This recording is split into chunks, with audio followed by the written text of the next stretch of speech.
Jadi yang kita bahas hari ini tentang manusia kreatif adalah kita belajar sekarang sedang saatnya belajar kepada diri kita masing-masing kayak gitu. Belajar pada diri kita masing-masing. Jadi caranya adalah bagaimana? Kita hanya ingin memastikan bahwa melalui kegiatan menulis kreatif itu dimulai dari diri kita kayak begitu. Ya. Jadi kalian bisa disebut manusia kreatif, kalian bisa menulis kreatif kayak begitu. Itu dimulai dari diri kalian sendiri sebagai pelakunya kayak begitu. Jadi bahkan bukan ke saya cuma mengarahkan apa yang pernah saya alami kayak begitu ya.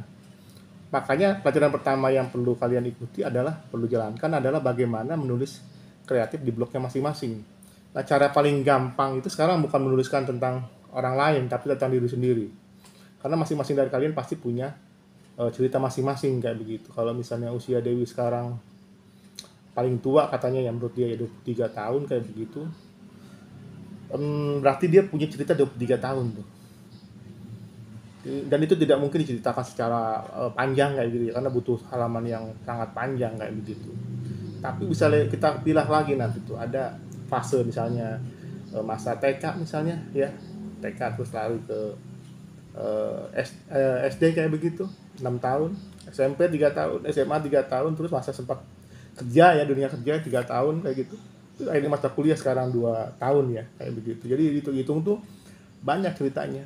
Dan kita pasti akan punya cerita selama rentetan tersebut, cerita paling menarik kayak begitu.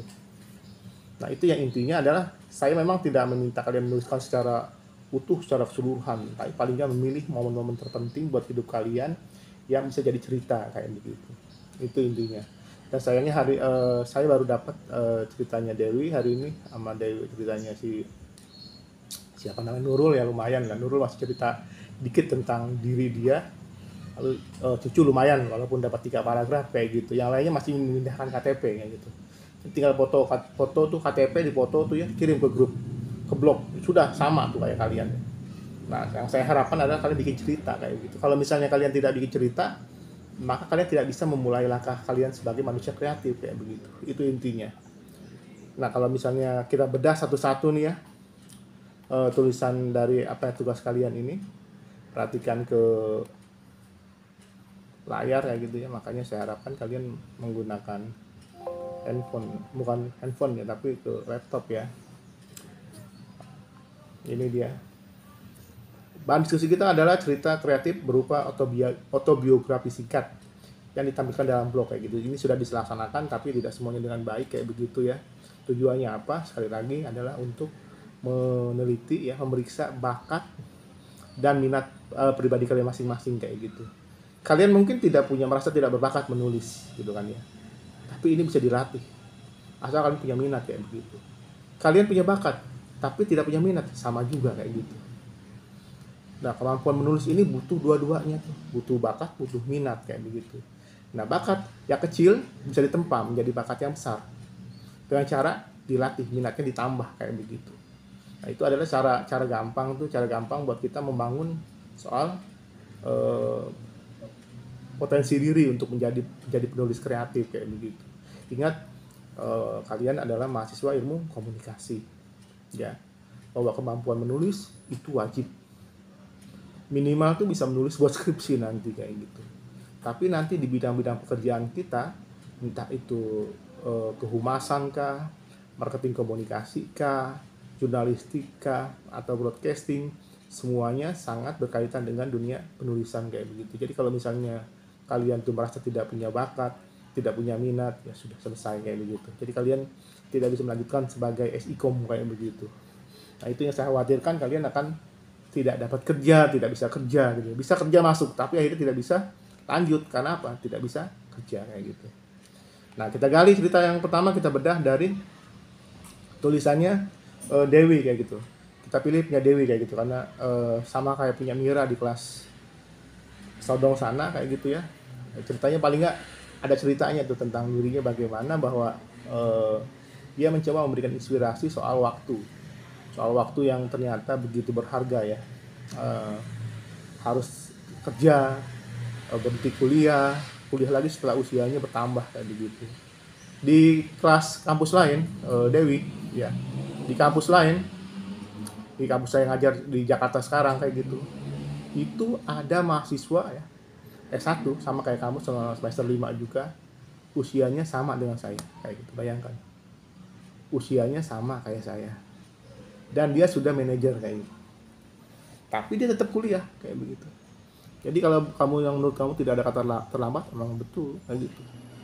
Karena contoh saya banyak mengajar di kampus-kampus di kelas karyawan kayak gitu, dan banyak usianya tuh sama kayak saya. Yang kedua, banyak di antara mereka teman saya. Jadi teman di kantor kayak begitu ya, tapi dia tidak ternyata bukan S1 kayak gitu. Beruntung kerja di kantor saya, terus akhirnya gabung kuliah, jadi mahasiswa saya kayak gitu. Jadi aneh gitu, teman-teman ternyata jadi dosen dia kayak begitu. Nah, buat langkah pertama nih, ini tolong catat, nanti saya minta nanti Dewi yang mencatat, tolong bikin nanti sampaikan kesimpulannya ya, presentasikan kesimpulannya. Yang pertama ya, dari tulisan yang kalian buat, biasakan tuh ya, bahwa kalian punya usia sepanjang 23 tahun kayak begitu. Katakanlah usia Dewi 23 tahun. Jadi bayangkan kalian punya cerita sebanyak apa selama 23 tahun kayak begitu. Nah, itu kumpulkan tuh jadi ide apa yang paling menarik ya dari hidup saya ya. Ingat ya, cerita kalian kan bukannya buat kalian pribadi nih, bukan dibikin di buku harian atau di diary. Tapi cerita ini tuliskan di blog untuk dibaca orang lain. Ya. Ingat, dibaca untuk orang lain. Artinya kita berharap kan tulisan kita dibaca orang lain kan. Nah, agar tulisan dibaca orang lain, tentu saja harus ada ide-ide yang menarik kayak gitu. Dewi tidak ada yang kenal kayak gitu. Siapa yang kenal Dewi kayak gitu. Tapi pengen ceritanya diperhatikan orang lain kayak gitu. Nah, itu catatan paling pentingnya. Nah, tentu saja mulai kamu harus memilah bagaimana ide selama 23 tahun itu dihimpun satu-satu. Di mana sih yang paling menarik? TK nggak menarik, TK-nya. SD nggak menarik juga, SMP nggak menarik, SMA nggak menarik. Biasanya cerita paling bagus itu adalah usia di SMA sih. Kita biasanya kenal cinta monyet, kenal pacar dan sebagainya. Kencan pertama atau nunggu malam minggu itu, di malam minggu itu menarik kayak gitu, jadi cerita. Atau kalian punya perempuan pasti punya banyak cerita dari sisi kalian tuh ketika memandang soal cinta. Lalu bagaimana memandang hubungan kalian dengan orang tua, dengan bapak, dengan ibu kayak begitu. Itu juga menarik juga. Atau hubungan kakak dengan sahabat, dengan teman dan sebagainya kayak gitu. Jadi selama kurun 23 tahun itu kalian punya cerita. Jadi pilih mana cerita yang paling bagus. Intinya adalah kalian menghimpun semua ide-ide itu, lalu dipilih mana ide yang paling bagus. Itu pertama, menghimpun ide atau gagasan. Dan yang kedua, baru kalian memastikan premis ceritanya tuh. Premis penceritaan adalah bagaimana menyajikan ide sentral dari cerita kalian. Jadi sudah mulai mengerucut tuh, katakanlah dari TK, SD, SMP, SMA sampai kuliah, ternyata si Dewi itu lebih tertarik pada masa fase dia tidak sekolah dan tidak kuliah kayak gitu. Jadi malah diisi oleh kerja gitu. Soal bagaimana dia harus berjuang mencari nafkah. Maka premisnya adalah dia bagaimana memanfaatkan waktu tidak kuliahnya itu untuk bekerja kayak gitu. Itu kira-kira kayak begitu. Jadi intisarinya adalah bagaimana dia terlambat kuliah, mengobarkan kuliah, tapi dia harus bekerja. Tujuannya apa? Menghimpun uang, mengumpulkan uang supaya bisa kuliah. Meskipun dia harus kehilangan durasi selama 3 tahun kayak begitu. Itu premisnya tuh di situ tuh, punya Dewi itu. Nah, masing-masing dari kalian tentu saja harus punya premis masing-masing.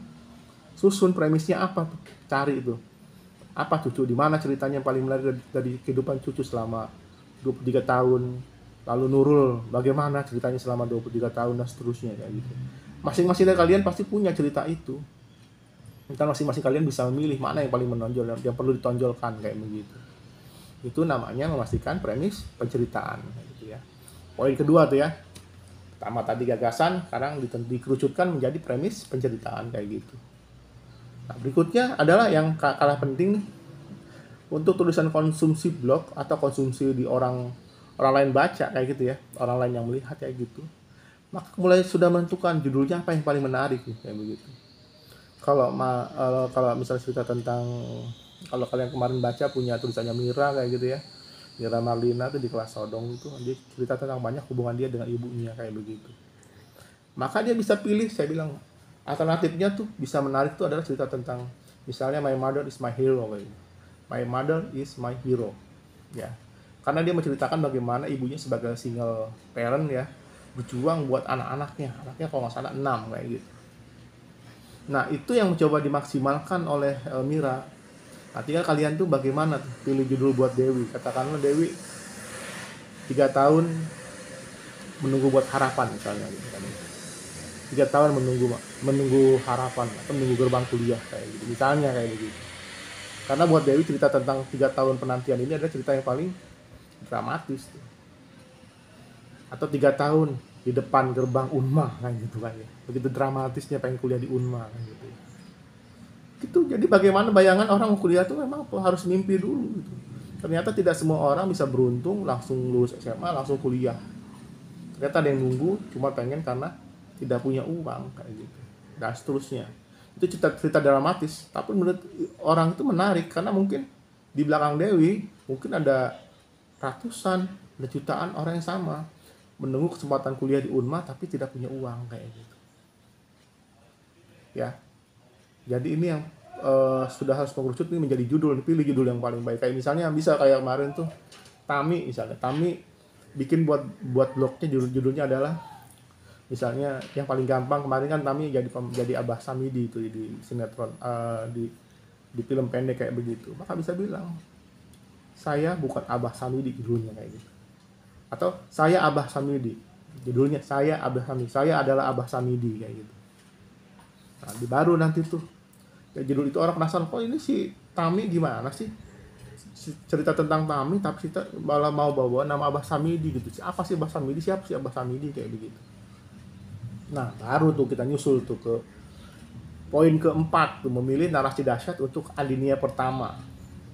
Ingat kunci pertama keberhasilan kita selain judul sudah harus memperhitungkan kalimat apa yang paling menarik di alinea pertama tulisan kita. Kalau untuk konsumsi blog itu dibutuhkan hanya 2 kalimat tuh, 2 kalimat untuk alinea pertama. Jadi beda dengan bikin tulisan di buku atau di mana, di pembaca blog itu adalah pembaca yang sangat terburu-buru kayak gitu. Dia butuh semuanya serba cepat kayak gitu. Baru tuh di explore tuh bagaimana soalan Tami, saya Abah Samidi. Namaku bukan nama Samidi, tapi Muhammad Hatami Fauji. Abah Samidi adalah karakterku dalam film pendekku. Badik Berdarah Miranda kayak gitu kan. Nah, orang sudah dibimbing tuh. Ada Abah Samidi, ada Hatami, ada Abah Samidi, ada karyanya tuh namanya film pendek Badik Berdarah Miranda kayak gitu. Nah, kalau sudah dapat tuh idenya tadi sudah dihimpun, premisnya sudah dicari, dikerucutkan menjadi premis kayak begitu ya. Lalu memilih judulnya tuh judul yang paling menarik, paling eye catching kayak begitu. Kedua, berikutnya keempat adalah sudah bikin narasi yang paling menarik lagi untuk di kalimat di paragraf pertama itu. Ada 2 kalimat kayak begitu, 2 atau 3 lah kayak begitu. Maka di langkah berikutnya baru tuh cerita secara kronologis tuh tentang siapa Hatami. Saya lahir di Malingping kayak begitu, kota terpencil, kota tertinggal di Kabupaten Lebak. Bahkan Kabupaten Lebak pun adalah daerah terpencil lah gitu.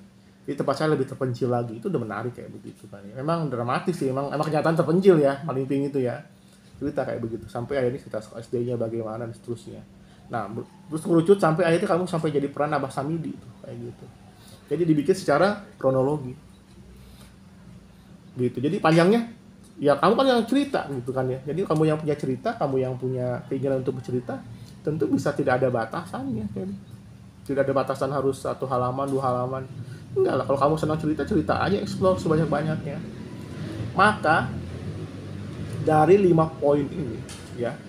Dari 5 poin ini dari gagasan, premis, lalu diisi buat judul, terus kalimat-kalimat pembuka di alinea pertama plus kronologi cerita ya 5 poin ini, maka saya sebut itu adalah sebuah karya kreatif kayak gitu. Tapi kalau di YouTube kan gampang diukurnya, dia ada viewersnya berapa kayak begitu. Di blog minimal tuh teman-teman kamu tuh sudah mulai paham atau kamu sendiri sudah mulai merasa enak gitu ya, gila cerita gue hebat juga nih ya kayak gitu ya. Atau nanti agak-agak narsis pamer tuh sama teman-teman, tolong dong lihat dong tulis cerita gue di blog bagus apa enggak. Nah itu jadi kalau misalnya itu menurut saya kalian sudah mulai menulis apa yang namanya karya kreatif kayak begitu. Karena itu saya kemarin sempat saya lihat semuanya, tadi barusan saya lihat lagi tuh ternyata memang baru masih 3 orang yang agak lumayan kayak gitu. Jadi kalau ini dapat ponten nih ya, ini kalau dapat poin nih tugas pertama ini, maka kalau Dewi itu, Dewi, Cucu, dan siapa namanya, Nurul tuh cuma dapat poin 60 sih menurut saya sih. Kenapa 60? Ya karena kan belum dapat semua nih yang dari ke 5-nya ini, mana nih yang bisa sesuai dengan sesuai harapan saya. Yang Dewi lumayan sih ketemu premisnya gitu ya. Ada premisnya tuh soal 3 tahun itu. Dewi, siapa namanya? Nurul sudah ada juga di situ, saya lupa cuma ceritanya. Cucu juga ada kayak gitu. Tapi buat saya masih terlalu sederhana tuh. Bagaimana memilih judulnya, bagaimana memilih alinea pertamanya, dan bagaimana menjadikan cerita itu kronologis kayak gitu. Jadi kesimpulannya, ya 3 orang ini dapat poin 60. Dan sisanya, alhamdulillah nggak dapat nilai kayak gitu. Karena nggak layak dinilai, menurut saya.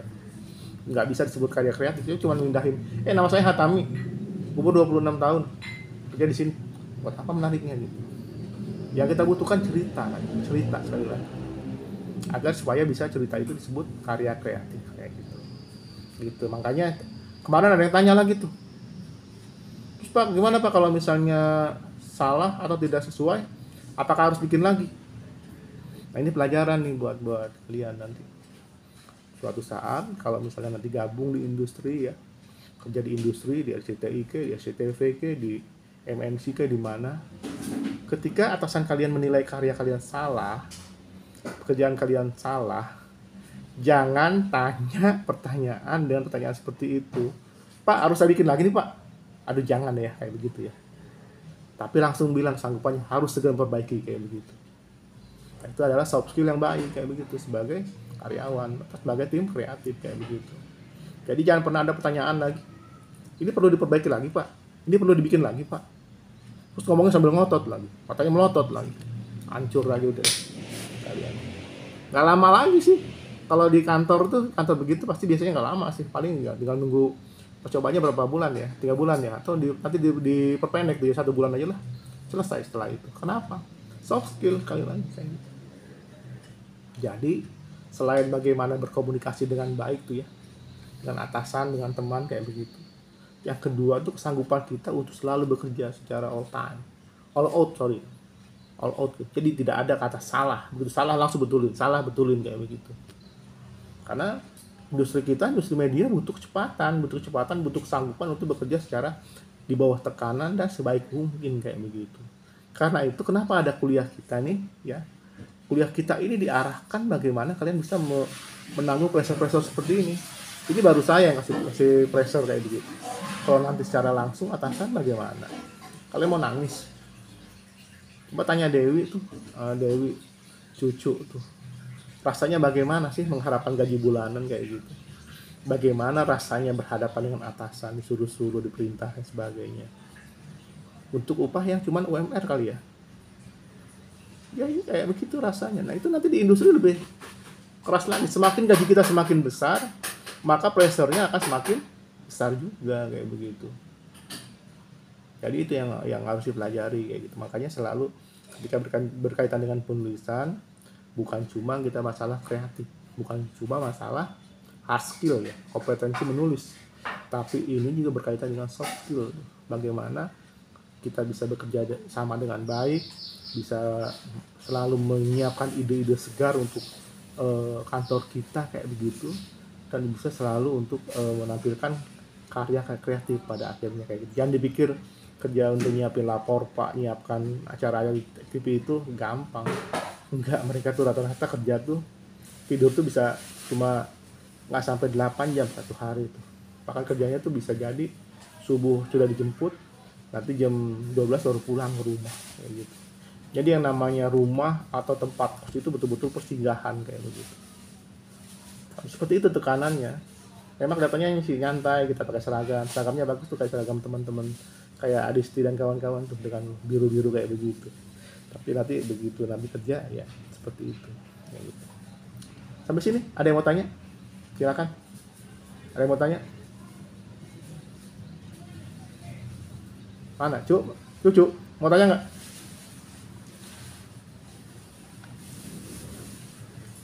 Mana? Pengen nanya. Iya. Iya, silakan. Kalau kalau di blog itu emang harus tulisan apa aja? Seperti temanya, seperti permintaan kemarin kan, itu nulis yang kemarin tugasnya adalah bikin tentang profil diri kalian sendiri kayak begitu. Bukan nulis tentang tetangga, bukan tentang bapak, bukan tentang saya, tentang siapa, tapi tentang diri sendiri. Otomatis nanti melibatkan bapakmu, ibumu, masih ya, kakak, adik, mungkin kalau kayak Tami, anaknya juga ya, kalau Tami ya, gitu ya, anaknya Tami maksudnya ya. Terus nanti sahabatnya mungkin punya, atau pacar kalau ada. Ya kalau kamu misalnya pacaran sama Luna Maya, masa ditampilin sih, itu kan bagus juga dong, ya kan? Ada sesuatu yang menarik dari itu. Atau kalau kamu punya angle yang lain menggambarkan hubungan kamu sama bapakmu, si perempuan tuh kan lebih akrab sama bapaknya ketimbang sama ibunya biasanya kayak begitu. Dan menarik di situ untuk diceritakan. Intinya di blog itu kali ini adalah tulisan tentang dirimu sendiri, profil dirimu sendiri gitu. Jadi kilas boleh lah cerita tentang TK-nya, SD-nya, SMP, SMA, tapi pada puncaknya adalah cerita tentang salah satu capaian kamu. Kayak tadi saya gambarin Tami itu adalah bagaimana puncaknya adalah dia menjadi bintang film di film pendek M-Docs kayak begitu. Ya, gitu iya ya. Oke, paham. Yang lain ada yang mau tanya? Yang lain silakan. Sebelum saya lanjut, ini masih slide pertama nih. Ya, Ada nggak suaranya? ada. Pak, itu kan kalau misal kita nulis di blog bahasanya nggak formal, gimana Pak? Apa mengaruhi ke nilai apa gimana? Saya masih berharap sebenarnya kalian tuh masih nulis dengan bahasa formal ya. Karena dari gimana ini diproduksinya untuk kebutuhan kampus kayak begitu. Meskipun pada akhirnya nanti kalau dalam kehidupan yang lain yang realnya ya bebas sih kayak begitu. Tapi kemampuan kamu berbahasa itu ya, misalnya kemampuan berbahasa itu misalnya begini. Kalau nulis misalnya yang paling gampang tuh kalau nulis nama orang pasti harus pertamanya itu huruf besar ya. Misalnya Nurul Hasanah, N-nya tuh huruf besar tuh, U-nya huruf kecil ya, Urulnya tuh huruf kecil tuh ya. Jadi kalau Nurul tuh nggak ada N, bukan Nurul namanya, Urul. Ya, gitu ya. Jadi kalau misalnya nggak ada R, bukan Nurul namanya, Nuul gitu kan ya. Tapi N-nya huruf besar, Urulnya huruf kecil semua kayak gitu. Nah itu adalah kemampuan berbahasa tuh kayak gitu. Kalau misalnya kalian tahu lebih paham itu makin bagus buat saya nilainya. Misalnya yang paling fatal nih ya, paling fatal di antara kalian itu adalah bukan kalian aja, sampai dosen pun banyak kayak begitu. Itu tidak bisa menuliskan kata di. Atau salah menuliskan kata di.